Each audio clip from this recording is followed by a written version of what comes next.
how to remove a photo on Meetup Group. Hello guys, in this tutorial I'll show you how you can remove a photo from a Meetup group.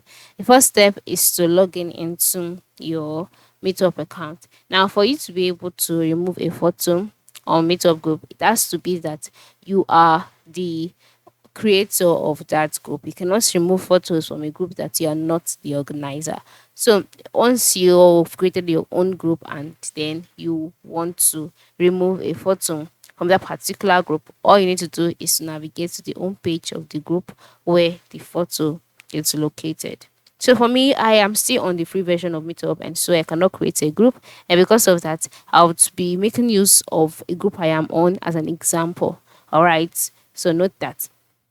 So once you're on the home page of the group, the next step is to move to the photos tab to view all the photos uploaded to the group. So the reason why I cannot do that now is because, like I said, I am not the admin of this particular group.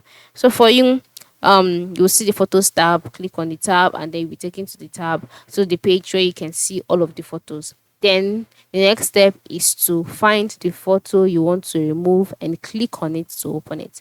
Once you've opened the photo, by the top right corner of the screen, you'll see the delete button. It is usually represented by a trash can icon. Click on it, and then you'll be asked if you're sure that you want to delete the photo. Select yes, and then just like that, that particular photo would be easily removed. So you can see how it works. So the major thing here is to navigate to the group page containing the photo that you would like to remove. So click on the photos tab, click on the photo, select the trash can icon, and you're good to go. So go ahead and remove all those unwanted photos from your Meetup groups today. Thank you for watching and have a good day.